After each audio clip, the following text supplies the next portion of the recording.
Good afternoon. This is the first meeting of the Wellbeing Board. In terms of apologies, we have Ingrid Slade and Councillor Conway. So the first item is election of a chair. Do I have any nominations? Reminding it has to be a councillor. I would like to nominate David Hare, please. Okay, do we have any other nominations? Could we take a vote on Councillor Hare, please? Those in favour? Okay, Councillor Hare. So we need to appoint a vice chair. Do we have any nominations?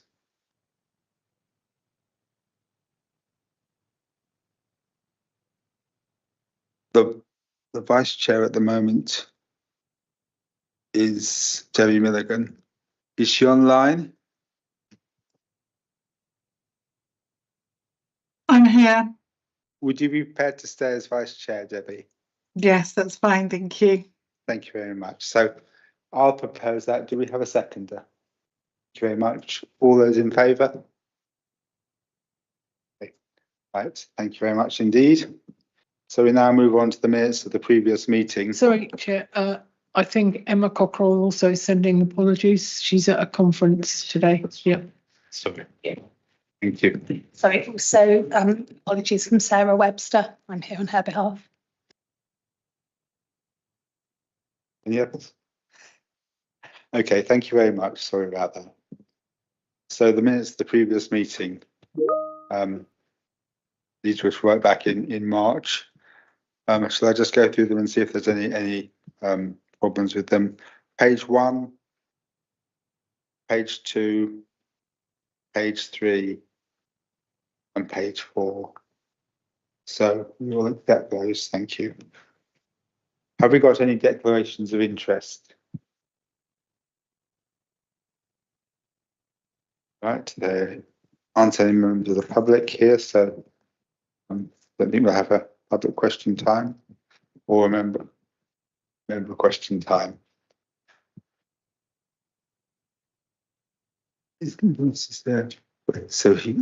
So we'll do Better Care Fund first. Okay, we'll do Better Care Fund.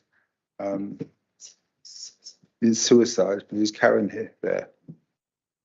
Oh, Karen's there. So yeah, so we can do suicide. Sorry, Karen. So we're going to do the suicide prevention.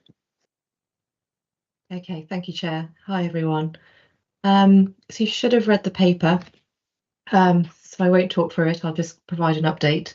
So we have a Berkshire suicide prevention strategy, which was signed off by the board, I think, in 2022. That was done in a period where there wasn't a national strategy. It was a very outdated national strategy. In 2022, there was a national strategy published, and you'll be pleased to know that our Berkshire suicide prevention strategy is very much aligned with that. There's no changes to the Berkshire strategy. What local officers have been doing is developing a Berkshire action plan based on those recommendations. So there's a clear way forward in delivering that strategy.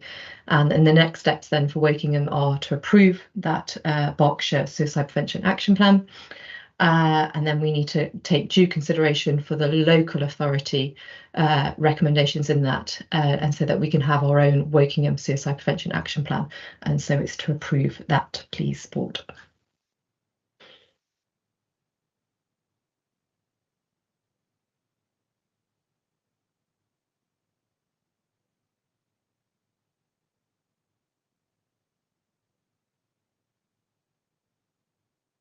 Well, that's sorry. There don't seem to be any questions, I don't think. So well done. So it's a very good paper because you get through it. So that's great. Sorry. Sorry, it's my fault then. Sorry about that, Chair.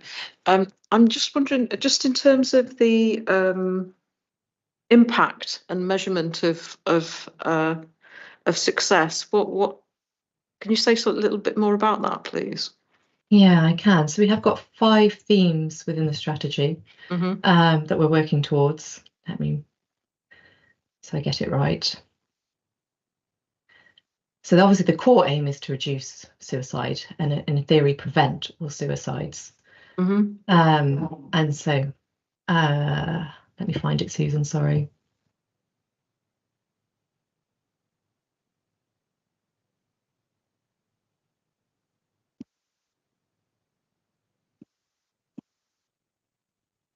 Well, in terms of the national strategy, which we've mirrored, I guess, is to reduce the risk of suicide in key high-risk groups. So we want to see that. And locally, we've seen or had seen an increase in women and frontline health and social care workers. So we'll be wanting to watch that trajectory.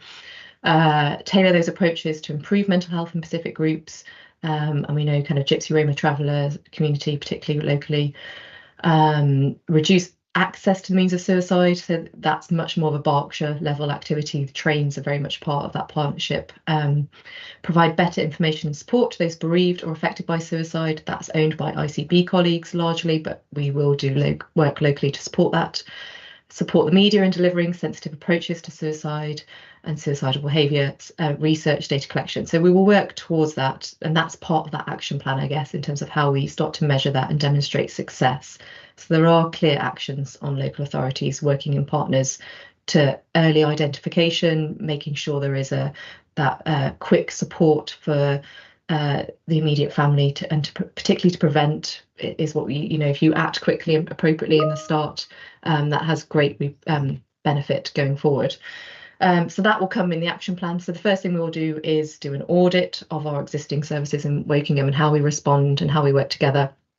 That will then inform the action plan. We will have a steering group and operational group working on that, and we will ensure that comes back to Health and Wellbeing Board in due course for governance purposes. So perhaps not, hopefully helpful. Yeah, that's helpful. If I can just have a follow-up, if that's okay. So in terms of, for example, the ICB, what type of work would you, and say the two that stuck out for me were the train work with regards to train operators and ICB, what are the type of things that you'd look to do locally there? Yeah, so I guess all transport, I guess there's hotspots, which is a horrible terminology, I guess. So they'll have kind of signs, physical barriers to stop people jumping. Signage, Samaritans typically will be what you'll see. So there are points of access in. So that would be our kind of transport leads in the area. And then in terms of the ICB, so it's a new thing. Only this year, 24-25, they took on the contract for Bob for bereavement services. And that is held by Bob. So we are working with colleagues to get accountability for that.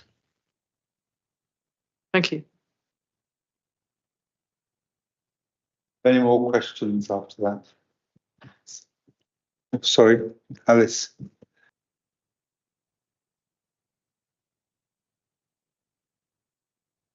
We can't hear you. Hear me now? Yes. Okay. Hi, Karen. Thank you, Chair. One of the things that I've been talking to you about for a while is about young mums or mums new in the first year of the child's birth. I mean, how have we done so far locally for that? Because, the 18% from the Embrace report saying that, it's quite high. So what are you planning to do about that one? Because that's not identified. We are saying women, but it's not narrowed down from my understanding.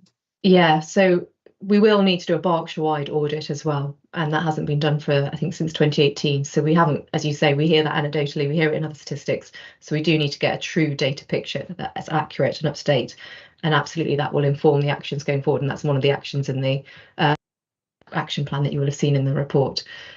So we do need to do that. Then how I see it is there's a Thames Valley Suicide Prevention Network, there's a Berkshire Suicide Prevention Network, and then we need our own Wokingham steering group that we now need to set up and start owning and delivering on stuff for residents and women to prevent any further suicides. So that will be part of it. Thing has occurred to me. When we get reported back, are we going to get our own local authority data, the Berkshire data, and the wider Thames Valley strategy data all disaggregated, and so that we can look at what we're doing? Can be guided by the board, and my hope is that we can become more Wokingham Pacific in our updates to the board. So I think it's important in something like suicide, where thankfully it is low numbers. But and so it can be helpful to see kind of trends across Berkshire and even Bob.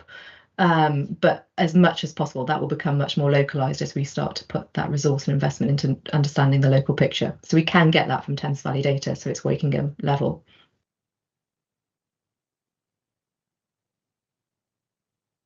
Thank you, Karen. I think that's everyone. So thank you very much for that. And when do you know when we'll be getting some feedback? Because I mean, it's great having a strategy, but yeah, it's the feedback and seeing how things are working through that we need. Yeah, I think a year, I think would seem fair. I think for us to develop the action plan and have something tangible to bring back to the board. Okay, thank you very much. So now we move on to the Better Care Fund end of year submission, and I believe that's Lewis.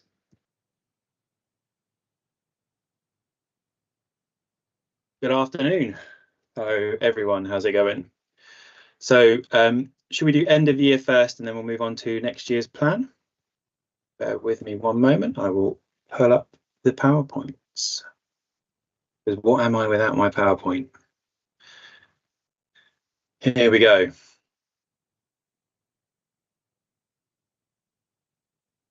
So welcome. So our Better Care Fund end of year submission. This is slightly delayed due to changes obviously in this meeting. And we also got the next year's plan. So our end of year submission, it's an overview of whether we've met our national conditions, how we've done against the metrics and targets that we have, whether we've spent our budget appropriately, what some of our challenges and successes have been, and a bit of work around our capacity and demand mapping. So yeah, just to note, capacity and demand is something we talk about quite a lot for this and the next one. So please forgive me. It's very new to all of us, and it's been very tough for all of us across Berkshire West. And so we have used a few estimates, but it's been a real interesting and enjoyable experience to work out how we're doing with regards to our demand for services and the capacity that we have. So the good news is we've met all of our national conditions. We have Section 75, a jointly agreed plan, and our plan last year did indeed support us with enabling people to stay well, safe and independent. It provided people the right care, the right place at the right time. And it's also supported maintenance of the NHS's contribution to adult social care and investment in NHS commissioned out of hospital services.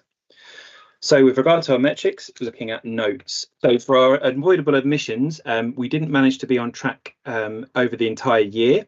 So as it stood when we submitted this, quarter 1, quarter 3 and quarter 4, we met our targets and we didn't in quarter 2. Quarter 2 was a much higher level of admission than we had expected and didn't match up with the previously experienced quarter 2s in the past. With regards to our discharge to normal place of residence, we met that target, so we got people back to where it was that they were before they went to hospital. With regards to falls, we also met that target. With regards to residential admissions, that one was there as well. For falls, we didn't, again, looking at that quarter 2 piece, we do measure it over the year, but with regards in terms of an outcome over the entire year. But with regards to a quarter by quarter basis, we missed it for quarter 2. Residential admissions and reablement, we were on track. So reablement is around the 91 days post discharge. Income and expenditure, you've had the slide, so I won't need to go over it, but essentially we met all of our requirements under pooling the budget and the bits and pieces around our discharge fund as well. So that's good news. So a few of our challenges and our successes. So overall, it was felt that the BCF we strongly agreed that the BCF supported us with our overall delivery of improved joint working between health and social care. We strongly agreed that our BCF schemes were implemented as planned, and the delivery of the BCF plan in 23-24 had a positive impact on integration in health and social care. So some of our successes, Joy, our social prescription app, I've spoken about it before a lot of times. It's helped us to do just over double our expected target for our population with regards to social prescription. And it's obviously helped a lot of people in our borough, which is very, very good. And our other successes around our collaborative reablement project. So that's where we've trained home carers to support with reablement in an enhanced rate to support that delivery, and then oversight with occupational therapy and goal setting. A very large increase in the number of people that we've been able to discharge home from the acute hospital as a result of doing that piece of work. So some of our challenges, Staffing has been an issue across all of our partners. It's been reported, unfortunately.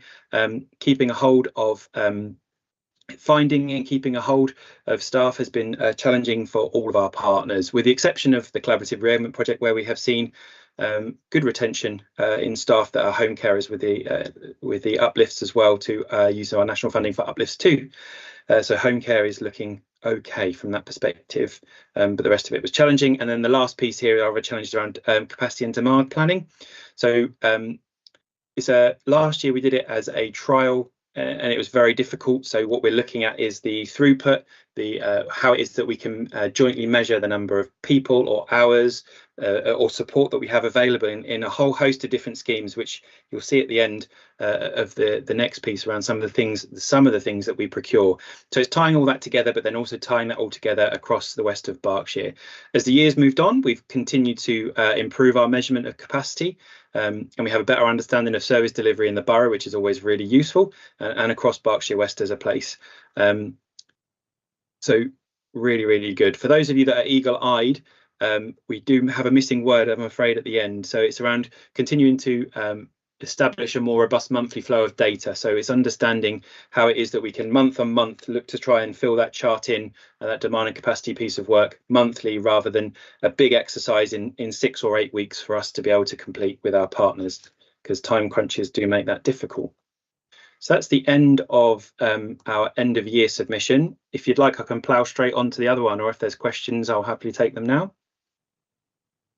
I don't exactly have a question, but I need to lever this into the meeting. So Okay. this is last year's data. I will feature in next year's because I am over 65 and I had a fall outside, tripped over something in April, and I have been in the Royal Berks and discharged to the reablement service. It's not 91 days yet, but it's 70 something and I'm still at home. So what I wanted to say was, So thank you and well done to our reablement team and everyone at the RBH. That's well exactly done. what I wanted to say. I think it's clear that the hospital does have peaks and troughs and whatever and difficulties, and looking at the fabric of the building is not altogether great. And there are a lot of people wanting a lot of care most of the time. And it's very difficult to keep that the staffing levels up and so on. But the level of care that I got was excellent. The staff were wonderful, caring. Couldn't have been nicer. Even when some of the patients were being absolutely appallingly behaved, they kept professional and caring. And all the reablement side of it works like clockwork. So the district nurse came every day because I found out I couldn't inject myself with blood thinners. I got the needle close to me and couldn't press it. So they had to come. The OT came, everything was fine, all the equipment came. I'm just about to hand it all back and that seems to be being sorted out. The physio was all organised, all the appointments were organised, the bone scan and the checks. I've had the scan and I'm waiting for the results. And just everything seemed to work. So although I recognise that is not the experience for everybody, I am very grateful to the Royal Berks. And as you can see, I'm here today. I'm 10 and a bit weeks after the operation and I'm walking without sticks. And this week I can get on the floor, which is a major achievement, although I can't reach the toes on my left foot yet. But no, it was congratulations to the hospital, because I don't think you could have done a better job for me and I'm very grateful.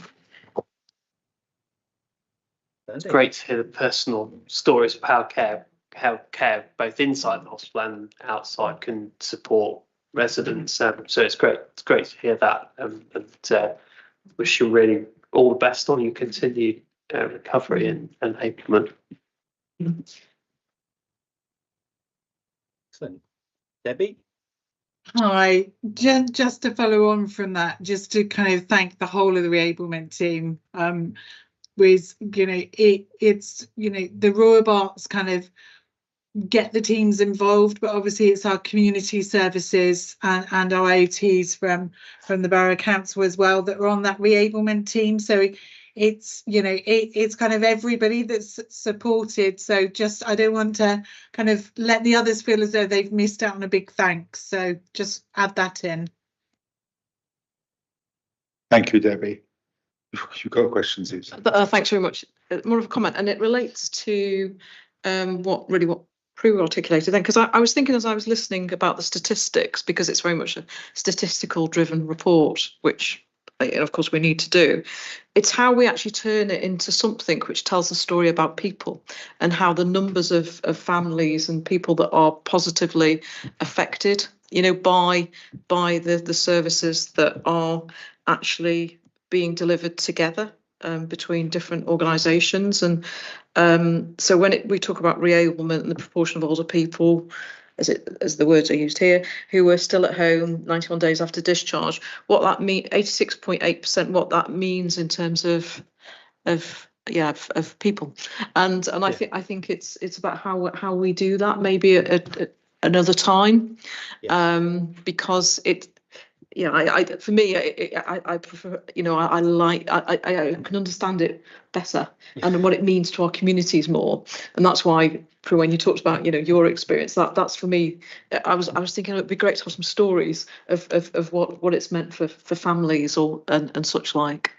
I'm more than happy. It's about positive PR as well. It's more. It's not giving the positive view of what's happening. Yeah. That's right, because it may be in the future it's more about the numbers, the volume, as well as the percentage. Even that gives a better idea as with some of these things. That's all. It's I recognise it's a report that, you know, needs to be done. It's just how we do this kind of thing.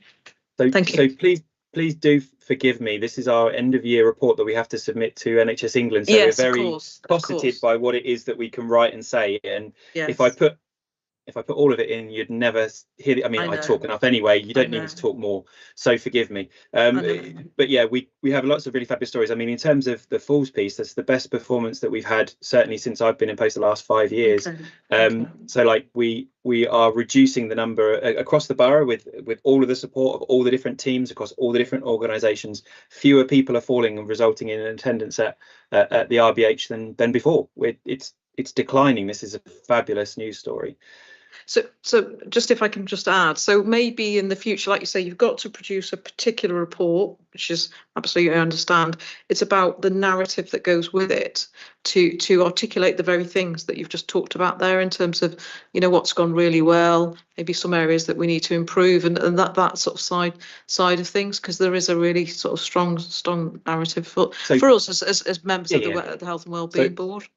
It won't be me, it'll be somebody else, because I won't be here, but absolutely it'd be more than capable of bringing that back. We can do whatever you like. We have a dashboard which we complete each and every month, which is shared with several of the people here, which can sort of show that story and tell that story as some of the successes that we have. Thank you. Yeah, I mean, I would absolutely agree with what Susan has just said. I've been working quite closely with Lewis on the production of this report and the refresh of the plan for the coming years. The first time that I've been involved with it. It's a very data heavy process by its nature. And obviously there are certain submissions that we need to make to NHS England, which aren't always in very real terms in terms of numbers. But I think there's room for us to reflect through the Locality Integration Board on how we make it a bit more real in terms of the patients or resident stories, where things have worked well, where things have worked not so well, and absolutely looking at expressing things in terms of the numbers alongside the sort of standard data submission. So yeah, happy to take that back to the Locality Integration Board with Lewis or his successor and think about how we do that a bit more in future. Thank you. Another go at it, because I also want to look at it from the other way up. I fell over in the street in I tripped over something, a cupboard that had been left open. So it's not this kind of thing you can easily prevent. But I was in a 4-bay thing and people moved in and out. Every single one of the other people had fallen over in their bathrooms.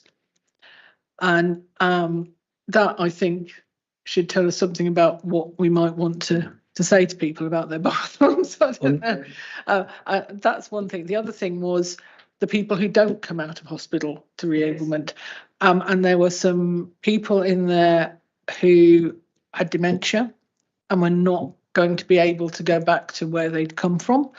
And there were other people who had come from nursing homes or care homes, and those care homes were not taking them back because they didn't want the difficulties. And some of those people had been in there 6 weeks, and they were physically, as good as they were going to get, but they couldn't be discharged because there was nowhere to put them. And I think that is a known problem, but it makes our figures of discharging people even more remarkable. But there's going to be a stubborn core of people who you're never going to be able to get out in the timeframes that are available, because there's finding them somewhere to go that's safe for them is really, really difficult. And some of them are even their behaviour in the hospital, because a lot of them with dementia, they make a lot of noise, they fall out of bed, they throw themselves out of bed, they run around the place and just generally make life very, very difficult. And I just don't know how the NHS is going to manage to deal with that, because we can't, it's not only the occupying beds, I don't want to call them bed blockers, that's very disrespectful to them, but we need as a society to find a solution to that, because we can't go on like this. Thank you, and that's so true. I also liked what Helen said, that we say about the positive things, but we also say the things where we have found it a bit harder and perhaps even failed a little bit, because let's be real. And if we're real, people respect us and say, well, you do some good things, you're learning from the bad things. And that's much better than trying to be positive all the time. I wanted to ask about something a little bit different. It was about the Joy app that you're describing here in the paper. It's the first I've heard of it. So, and I've just looked it up on the App Store, I can't see it. So how are we getting this out to residents? I support an 80-year-old lady who has an iPad, and this would be perfect for her. Yeah, I don't know about it. How can we be telling our residents about it? The good news there. So Joy has been focused, it's not available on the App Store, it's a website. Joy has been focused very much on professionals. So we started out with our 4 social prescribers and our community navigation team. It's now, we've now supported with librarians to be trained, some of our police officers to be trained, some of our firefighters to be trained. We work with community nursing to get some of those guys trained. We've got our adult social care team trained as well. So this year, a part of our programme is the push to the public, to encourage the public to use Joy as well as professionals. So yes, I appreciate the fact that we haven't made our public aware. Sorry, my computer's going to try to restart as well as we might. However, that is in the pipeline for a piece of work this year. So one of my colleagues, Joanne, is working on that at the moment. We're working with the voluntary sector to ensure that we're able to get cohesive messaging with a single sort of one look to it, which would then be shared by multiple partners, our GPs, social media, that sort of thing, to get the push out there so that we can start to increasing use by the public. Forgive me, the last time I checked, roughly 1/3 of the referrals that went through Joy were from the public, were self-referrals. So there's some people are using it already, but like I say, we've definitely got something that we can do to push that out to more people. Thank you. George? Hang on, isn't Lewis going to say about the award? Aren't you going to mention the award, Lewis? That's old news. So yes, we were very lucky to win a Local Government Chronicle Award for Joy, the first one that Wokingham has won as a borough council. So yeah, it's going pretty well, but it could be definitely better. But I don't think it was luck. I think it was a lot of people's hard work, including yours. So thank you very much. George? Just thanks, David. Just coming back again on the conversation I think Susan and Prue started, and it goes back to, well, DFG, so Disabled Facilities Grants. Huge area which helps considerable people, either keeping people at home, allowing people to go home.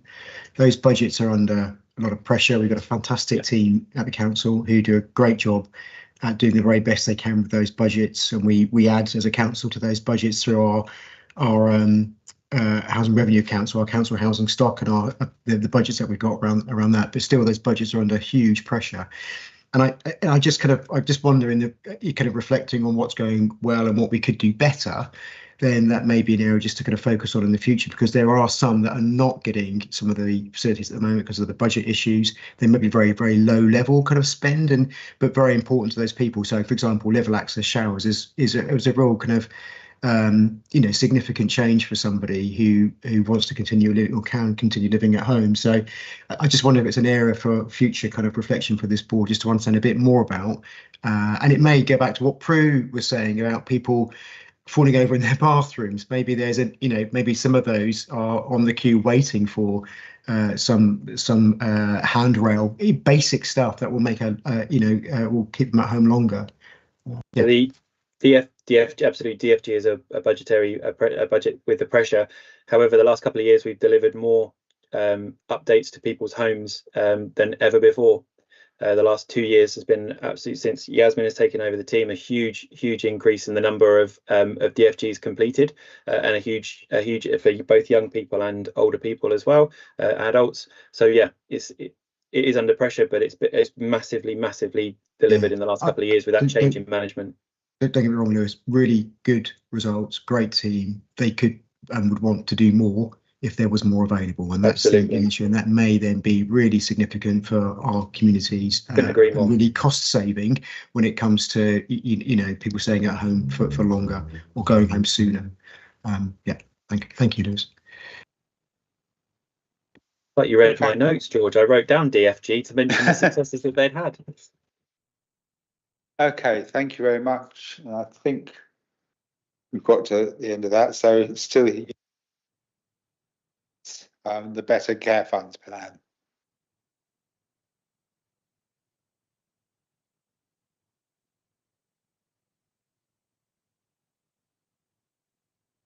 So this is an updated plan for the next year. So last year we submitted a 2-year plan for the BCF, the first time that they'd ever requested a multi-year plan, which is a huge good thing. So as such, this year was, as Helen said, an update, or this much more truncated version of BCF planning, which Helen thought was difficult, this is so much easier. No 25-page narrative document to complete, so that was good. So as it's slightly truncated this year, we looked at our demand and capacity update, so around our community and discharge, a piece around our finances again, because there's always there, and then a small updated narrative, and then updated metrics with a focus on our narrative around, again, that capacity and demand piece. So capacity and demand is the second time round that we've done this. It's still felt by everyone it's not completely accurate, but we are so much further forward than we were this time last year when we were carrying out this piece of work. As I sort of said, we're looking to start to set this up so that we can start to collect our capacity and demand data monthly, which will make it really great. And then we'll be able to hopefully oversee that with regards to our Wokingham integrated partnership on a month-by-month basis, rather than trying to complete this really big piece of work in 6 or 8 weeks, which is how long we have to complete and submit our plans usually with NHS England. So from the exercise, we've found that we have an increase in demand for discharge, and we also have an increase in demand for our urgent community response, which is our colleagues in BHFT, their admission avoidance service. We've finally been able to evidence that there is more demand than there is capacity in the services that we have. Previously, we haven't been able to show that. We know this is true because, as Prue has already pointed out, sadly, we do have waits for some of our services. The Urgent Emergency Care Board, which sits across Berkshire West, is looking at all these pressure points and the things that we have available to us to ensure that we are delivering as best we possibly can.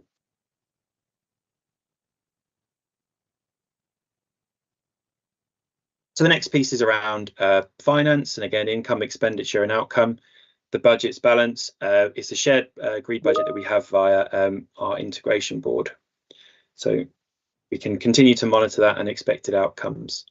With regards to metrics, as I previously mentioned in our last plan, it's quite good. This is a double hander. We did quite well with our metrics last year with regards to the successes that we have had, meeting our targets and such. But as with all these things, there's a consistent expectation that we improve.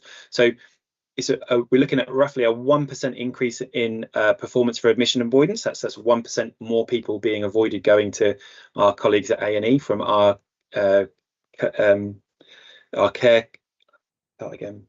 Ambulatory care conditions, forgive me. Looking at an increase in performance from falls as well for around 2%. As I said, we're doing very well in that topic, so we'll be keen to see that continue. A 1% increase on average, so it's a slight variance because we measure it quarterly, but it's about 1% overall for the year for a return to ordinary place of residence, and a more challenging target for placements in care homes, a decrease in target from 112 to 99. So that's very challenging, as we have performed brilliantly compared to everybody else in the west of Berkshire with regards to care home placements, and it's going to be really tough to hit that one. So as I was sort of saying around the capacity and demand thing, so here's a quick overview of the services. We don't need to read them all, but the ones on the left, the ones we're going to continue working with, and then the ones on the right are some of the things that we're going to do. And good to see at the top there are regards to things that we're going to do, or new projects, as publicity push for use of Joy there. So yes, we will continue to work hard. We will continue to do all the things that we have been doing, and we have additionality with regards to support for discharge, and we'll have additionality with regards to our voluntary sector hub work, additionality with regards to accessing use of Joy, so we can increase the amount of services that are available to people. So yeah, new year is looking good. I will stop there and take questions. Stunned into silence. No, could I just ask about the Shine programme, because I thought it had been wound down because there was lack of. We were told that following the pandemic, it had been wound down with the classes for the over age group. I mean, I was surprised it was over age 50, because that includes me now, for the physical activity. So what's happening with Shine? So Moving with Confidence is in the process of being wound down, and Shine, Moving with Confidence, and a couple of other services are being merged into one, I believe, with regards to our colleagues from Places and Leisure, forgive me. So yes, Shine is one of those things which is continued, but in a different guise, along with Moving with Confidence, and another one I can't recall, forgive me, a third one. So is Shine continuing? Because we were told, I've actually asked a question about this in council, and I've been told it's discontinued. Forgive me, I may well be wrong. I was under the impression that it was moving on. It looks like Karen's going to save me, so thank you. Yeah, so Shine is continuing. As Lewis said, it is slightly modified, and that's to do with, you know, numbers and meeting population need. So it does exist. Places for Leisure own that and run that for us in the community. There was a communication piece that was circulated to primary care and other colleagues, so we can make sure that's circulated again so that everyone's got sight of that. Thank you. I'm glad you said that, because that's what I thought was happening. It's been handed to Places Leisure to run it for us. Yeah. Thank you, Karen.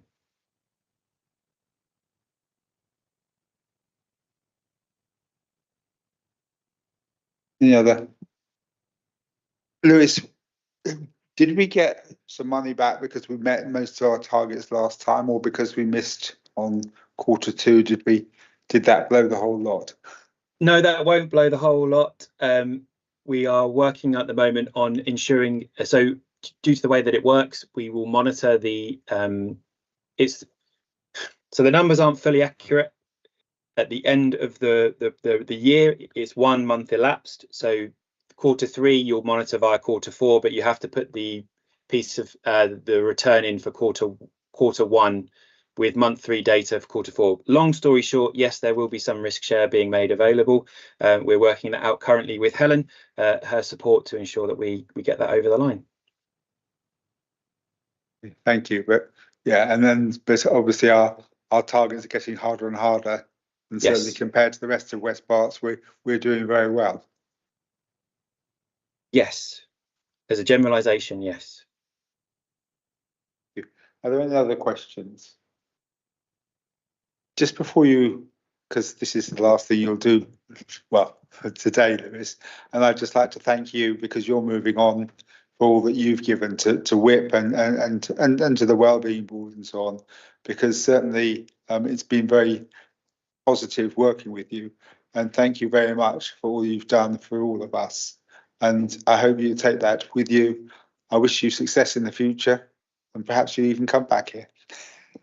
It's all very easy when you have such fabulous people who manage you, such fabulous people that set the tone for where you work, and such fabulous people in the different organisations who are actually willing to work on integration rather than fight for their own organisation at the detriment to others. So I am merely here to be able to deliver the things that other people give me in terms of vision, and I am very lucky to have the resources to deliver them. And I couldn't, as I jokingly say, I just turn up places, write things down, and make people smile, and that's pretty much the truth. But that's only because people give me the remit, the resources, and the vision to be in a position to be able to deliver the things which the people of Wokingham want, need, and would like. Well, yes, thank you. But you've been a conductor as well, and that's been important. Debbie, have you got? Yeah, I'd just like to say thank you as well, Lewis. You're always bright on every meeting, and I think you've probably got the largest Wokingham flag I've ever seen flown ever. There was never a meeting that you say, actually in Wokingham we've already done this and we're amazing. So yeah, thanks for highlighting how well we do in our borough. I think it's easily forgotten. Don't get me wrong, we're not perfect. We've got a long way to go, but what is it? Don't forget to sing when you win, I think is a phrase that my mother used to use. So yeah, in which case, thank you very much. Thank you very much indeed, Lewis. I'll see you all soon. Take care. Bye-bye. Bye. Okay, and we've got Karen again now, I believe. Yes, thank you, Chair. So the next item I'm bringing to board tonight is around the pharmaceutical needs assessment. So this is just a reminder that there is a duty on the Health and Wellbeing Board to publish a pharmaceutical needs assessment. Our current one expires in September 25. And so the statutory regulations require that this is updated from the 1st of October 25. And it's a 3 years that it always runs for. So tonight it's just about noting that duty and the need for an updated P&A, and that will need to be signed off in spring 25, so that it will come back to board then to allow for the 60-day consultation period.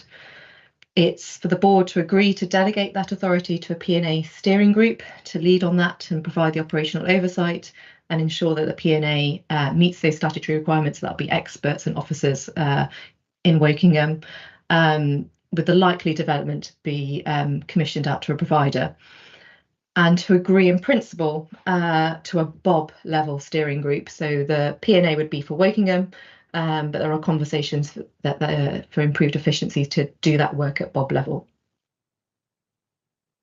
Thank you, Chair.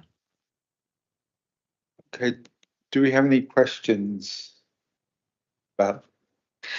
Just a quick question on that. In terms of, so we've got a Wokingham, just a bit of governance now. So Wokingham level group and then a BOB level group, I think I heard you say.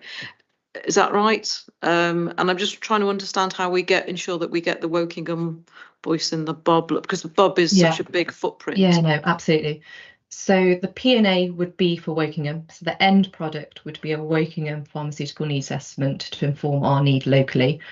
But the work might be done in collaboration. So the funding and the kind of steer and what needs to go into the certain set criteria anyway would be governed if it gets approved by all health and wellbeing boards at BOB level. So it's about efficiencies, I guess, mainly. Is that clear? I think so. I'm just thinking about where the efficiencies will be, or what might the efficiencies be, and who would feel the efficiencies. Yeah. So I guess a P&A has or any needs assessment has a formula or a structure. So you look at population need, you look at what services are provided by our pharmacies, so smoking cessation, drugs, alcohol, weight management, all those services. So there's a kind of a formula. So I guess it's just a data analyst would repeat that 5 times over, rather than, so we can guide that seamlessly. So there will be nuances. We've got our own public health data analyst who would support that and ensure that's happening for Wokingham. So we would absolutely make sure it answers what we need in Wokingham. Okay, thank you. Any other questions? So do you want one of us to propose and second it, or will you propose this, Karen? So we've got to vote. We've got to vote that we accept that. Yes. So if you, I'll propose it then. thank you, David. Have we got a second? Favour of.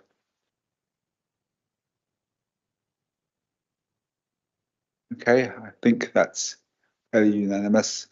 So thank you very much. So Thank you, Chair.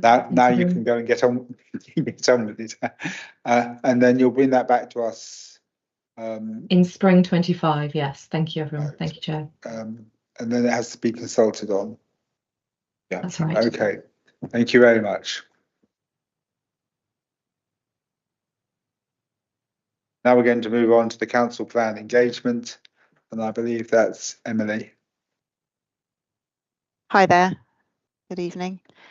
I'm just going to share a couple of slides. You'll hopefully have seen them already, but it just helps the discussion. It's quite visual.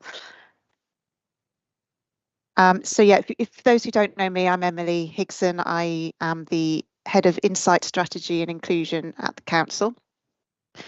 And I just wanted to talk to you this evening about our new council plan. It's actually in quite early stages of development, but it's really important that we start to incorporate and involve the views of our communities and our partners early on, so that we're shaping something that really focuses on the things that matter to people. So I just wanted to start by showing how the council plan fits in and where it sits, and the distinction really between the council plan and the community vision.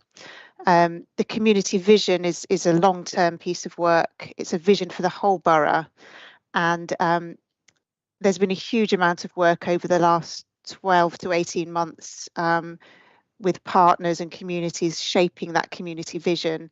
So it's very much shaped by the communities, and whilst the council is a partner around the table, it's not owned by the council. It's very much for the wider community.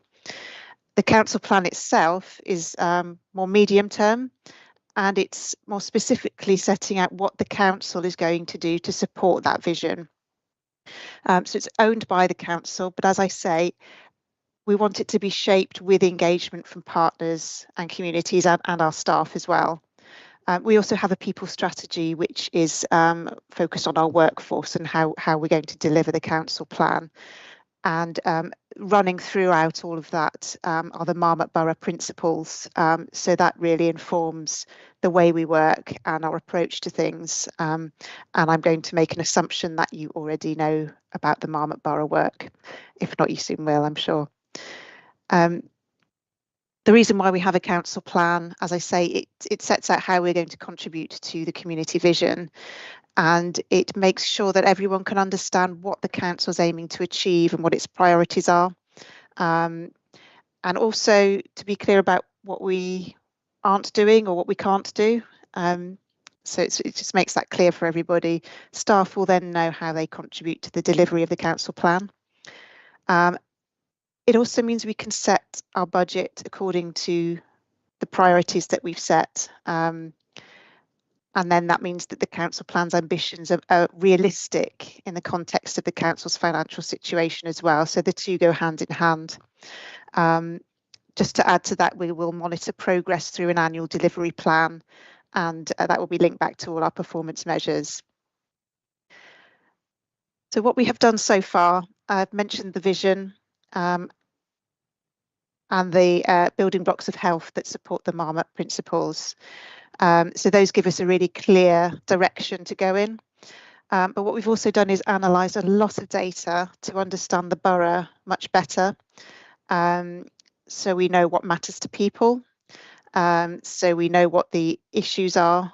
So we'll continue to do that as we go along, as things change and as we get more data.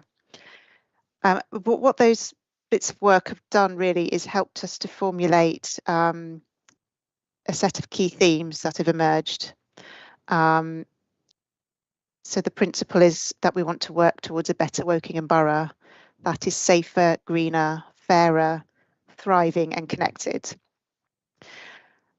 What we need to do now is really get an understanding of what our communities and our partners and our staff think we should focus on. So what should the council be doing to make Wokingham a fairer borough? So that's the phase that we're coming into now. It's our informal or early engagement phase.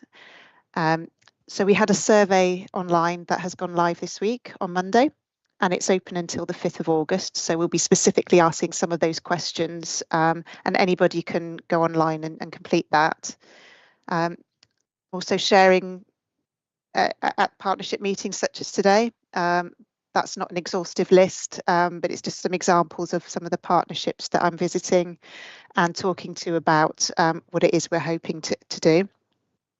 We're looking at attending some community events throughout the summer so that we can speak to residents directly and get their views. And the final thing is we're looking to hold a series of workshops. So we've got some workshops already happening with staff this week and next week. But what I'd really like to do is have some workshops with some specific groups, service users, perhaps tenants, so people who have a direct relationship with council services who will have a particular view that we can take on board. So how can you help? First of all, you could complete the survey yourself. So you can do that as a resident, if you're a resident, as a councillor, as a partner, or even as an advocate for someone else who wants to give their view and that you might be supporting. You can also spread the word, so you can share the survey. I will get this link to the survey shared after the meeting, and talk to residents and help them to feedback, help them just sort of raise awareness and let them know that they can feedback in this way. And through your connections with other partners in wider networks, also to let them know that we're doing this work. And finally, it would be great if you could help us to connect with particular community groups or service users that we could maybe hold a workshop with or just come and talk to. And finally, tell us about any other events that we might be able to come along to, and it's just get where there's footfall or where there might be a certain group of people that we can talk to and try and get their views. So that's really it from me. I'm happy to answer any questions, but really the purpose of today is to let you know that this work is going on. We want as much involvement as possible to help shape the next iteration of the plan that we can then take to a more formal consultation. Are there any questions?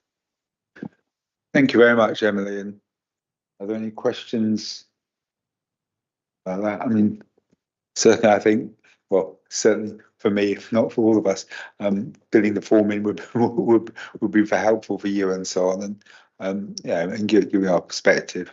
But also, what types of groups are you looking for? Is it? I mean, I know, for instance, that there's a big Hong Kong group of friends I've got and things like that. Is it that kind of group or?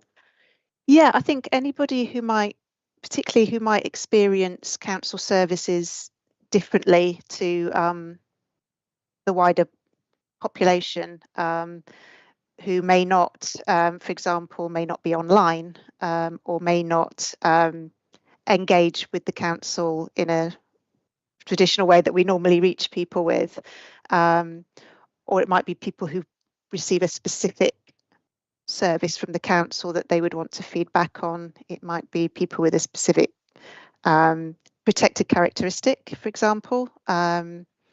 So it's really so that we can get views of what we tend to find, and I think this happened with the vision, is when we were engaging, we found there was a certain demographic who would respond to the surveys, and it wasn't necessarily representative of our wider population. So we want to try and get as much of a representative sort of response to what we want to know as possible. So it's people on the parameters of our population in some ways who aren't represented as much. That's right. You want to hear from. Absolutely, yes. Okay, thank you, Alice. Oh, sorry, Nick's first. Thanks, David. Sorry, Alice. Emily, I was just going to say with the community vision, we did have some gaps to start with, and then we found ways to address them. So Yeah. urge you to talk to your colleagues who were involved with that and look at the groups and locations we went to try and plug some of those gaps. Yeah, we've definitely done a lot of learning from the team that have been doing that work. It's yeah, thank you. Alice? Hi, Emily. I mean, Hi. we've always spoken about this kind of thing. It's the language that we use. I think we use council language which a lot of people don't understand. And also, I think we need to really consider our language being easy read as well, so that all communities can understand what it means. Yeah. And that's the one thing. We are very, very council orientated, very medicalized language as well. So I do think that we need to look at that. And also the other thing that we've been very aware of as Health Watch is the fact that a lot of communities would like some translated materials, which we do not engage with. So I do think that we need to do some work on it, because there is this perception that Wokingham members are all educated and are able to read. We need to consider there are people who don't read either. There are illiteracy among our communities as well. Not necessarily, I mean, when I mean communities, I mean all communities, not necessarily, because there is this perception that communities, when I talk about it, tends to be the diverse communities. It's not necessarily them. It's all communities. We need to look at how we put the message out. Definitely. Thank you, Alice. Yes, thank you, Alice. Someone else got any questions? I don't think so. So thank you very much, Emily. Thank you. Hopefully, when will this all be finished and produced? How long is a piece of string? Yeah. So the we're aiming for the final plan to be published next year. So around May, June time. So this is going to go through several iterations. This is obviously early engagement, so people can sort of give their views and we can start to shape the plan. But we will go out again once we've taken on those views and started to draft something a bit more concrete. So there are lots of opportunities to feed in, but yeah, ultimately we're looking to May, June next year. Thank you very much indeed, Emily. Thank you. The last thing is the forward programme, which is quite scant at the moment. I mean, it always is at the beginning of a year and then it soon fills up, sometimes too much, but certainly if anyone's got any ideas, they'd be appreciated, but also go back and talk to your colleagues and so on about what we might be considering, because yeah, it's important that we consider things that are necessary to consider and are valuable. I am imagining that the new government will make some pronouncements which will have to be notified to us. How quickly that will be, I don't know, but I imagine some of it will come quite quickly. I'm hoping for some social care pronouncements, not just because we need to do something about it, but because the previous government had announced an October deadline for doing various things, which they hadn't rescinded and yet had not prepared for. So something needs to happen about that. Yes. I wonder if you can put something about the hospitals as well. The appropriate times, of course, but it's just where things are at in terms of the hospital. Yeah, I'm very happy to do that on a base. I'll pick up with Maddie about how we do that. Do you want that quarterly, or because there may be times when we have something clear, but also just to keep this group informed of where we're at. I think I'm happy just to do even that for the next meeting, for example, and then pick up the schedule from there. Yeah, I mean, I think personally that someone's called me, but then it might be that something comes up and you want to share that. You don't want to wait for the quarter to share it, you want to share it straight away. So I think we've got to be flexible about that and so on, and make sure that we're on the case. because things might happen or things might take a long time as they sometimes do. So certainly that's something which I think is important.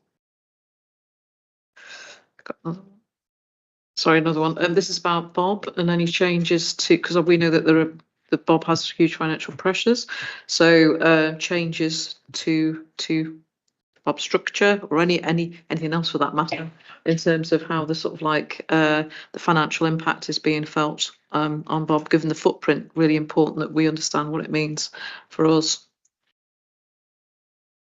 Yeah, thank you. So we bring a regular update from the ICBs, which I would envisage would cover those points. Also, just to flag that we are currently, there's a staff consultation around the operating model, an intention to write to all partners this week and to engage partners in that process. So that will be happening over the coming weeks.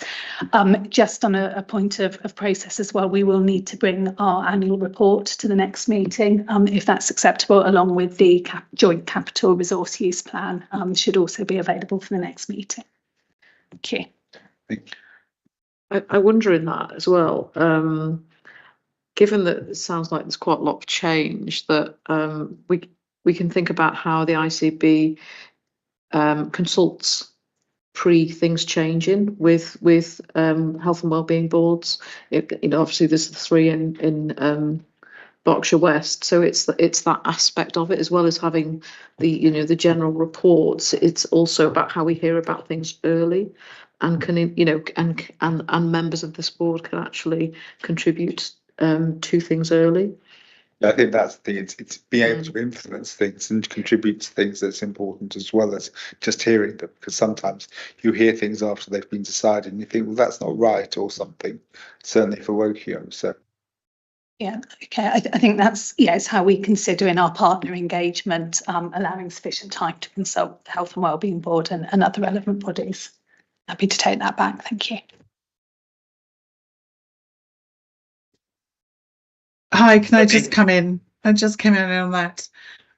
On that note, I think it's really important that you all do feedback with the consultation paper that is going to come out. Because I think it is really important about going forward. How are we going to work together? And it will be different. So I think it's really important that you give your views about what's worked well in the past, what do you think could change for the better, and how you see us fitting together going forward. So my plea is, please feedback when these documents come out to you. Thank you, Debbie. Okay. Is that everyone? So I would encourage you, if you do have things to that need to come on the forward programme, do talk to Madeline and me about it, and yeah, we want to make sure that we've got an appropriate programme and a good programme going forward. I'd like to thank you all for being here. We were worried about whether we were going to be covered. I think we're far more than covered now, so that was great, and thank you very much for that. And I believe our next meeting will be online, and then the one after that in person. So that's great. Okay, thank you very much.